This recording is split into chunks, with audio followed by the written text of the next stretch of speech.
सबसे पहले आप ये समझिए कि टच चलने के लिए कितने लाइन की ज़रूरत होता है।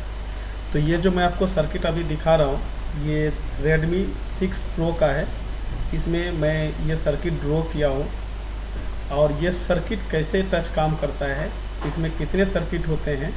तो इसके अंदर जो सर्किट का लाइन है वो 6 लाइन है, देख सकते हैं 2.8, 1.8 INT data, serial data, serial clock और रीसेट।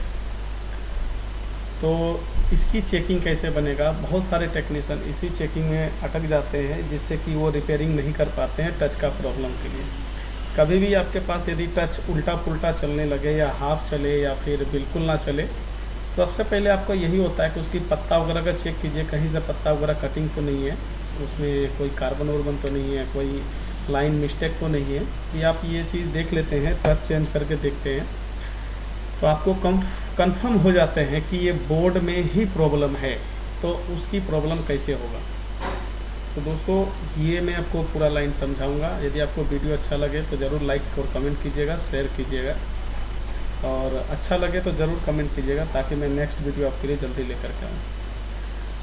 तो इसमें आप देखेंगे तो आपको सबसे पहला 1 नंबर लाइन में 2.8 की वोल्टेज मिलेगा जो कि LDO नंबर 10 से आएगा। इसमें आपको एक ही कैपेसिटर देखने को मिलेगा, यहाँ पे देख सकते हैं आपको एक ही कैपेसिटर देखने को मिलेगा और यह आपका PMIC 8953 से आएगा जो डायरेक्ट आएगा। इसमें आपको सीरीज में कोई भी चीज़ कंपोनेंट लगा हुआ नहीं है।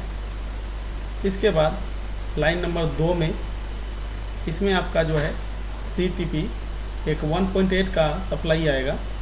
यही सप्लाई से आपका टच का बाकी का 3 सेक्शन वो जुड़ा हुआ रहेगा। ये पहले डायरेक्ट डिस्प्ले चेक पे 2 नंबर पिन पे आएगा और वहाँ से इसको डायरेक्ट, इसमें किसी भी तरीके का कंपोनेंट लगा हुआ नहीं है।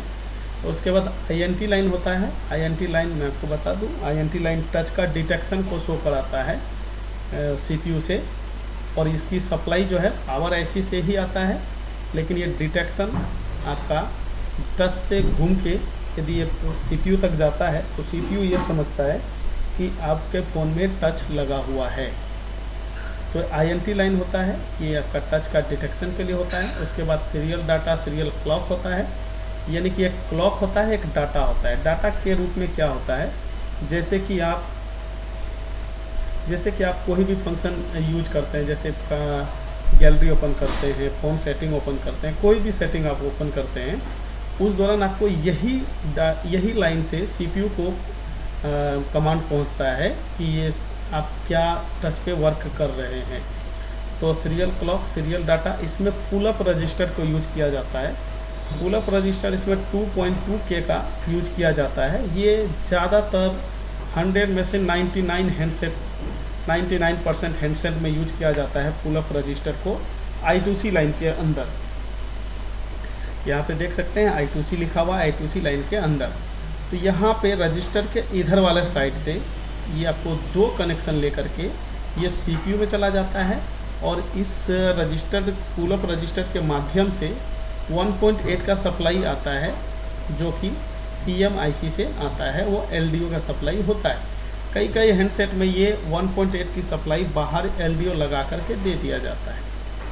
तो आपको ये वाला सर्किट पे चेक करना है कि वोल्टेज आ रहा है या नहीं आ रहा है, ये आपको ऑन करके चेक करना है। उसके बाद यदि वोल्टेज आता है तो आपको इस रजिस्टर का वैल्यू चेक करना है, तो 2.2K का वैल्यू आएगा। यदि ये 2.2 का वैल्यू नहीं आता है तो का रजिस्टर ख़राब माना जाएगा, तो रजिस्टर को आप चेंज कर लीजिए।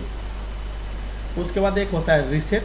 रीसेट आपको मालूम होगा, जब कोई फंक्शन को हम रीसेट करने का काम करते हैं उसका होता है। तो ये रीसेट पे भी आपको वोल्टेज के रूप में यहाँ पे 1.8 ही देखने को मिलेगा। तो सीधा टेक्नीशियन क्या करते हैं, IC पे काम करते हैं, लेकिन वो जो कि गलत है। आपके पास यदि टच का रिलेटिव फॉल्ट आया तो आप कोशिश कीजिए उसके डायग्राम लेवल पे ज्ञान लीजिए, और डायग्राम लेवल जैसे कि मैंने आपको बताया है, यहाँ पे ड्रॉ करके दिखाया है, इसी प्रकार का ड्रॉ कीजिए तो आपको पता चलेगा कौन सा लाइन कहाँ से आ रहा है, किधर से जुड़ा हुआ है।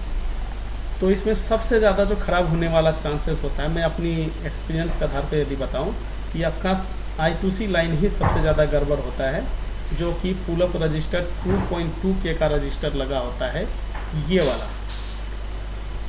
तो दोस्तों कभी आपको टच का प्रॉब्लम आए तो इस प्रकार से पहले आप सर्किट को ड्रॉ कीजिए, उसके बाद ही चेकिंग कीजिए, तो आपको 101% सोल्यूशन मिलेगा। डायरेक्टली ही अंदाज़े पे मत जाइए।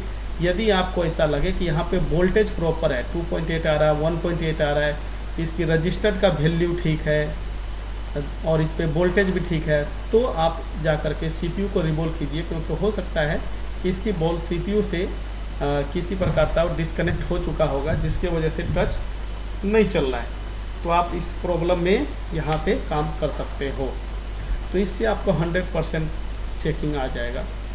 और यहाँ पे बात करूँ, सबसे ज़्यादा ये 2.2 किलो ओम का रजिस्टर ही ख़राब होता है। इसके लिए आप सबसे पहले इसी लाइन को टारगेट करें तो बेहतर होगा। तो दोस्तों ये आपका टच का ट्रैक है। इस प्रकार से आप ट्रेसिंग करके उसके बाद चेकिंग करें बोर्ड पे, तो आपको आसानी से समझ में आएगा। तो दोस्तों उम्मीद करता हूँ ये वीडियो आपको पसंद आया होगा। मिलते हैं आपसे नेक्स्ट वीडियो के साथ। Thank you.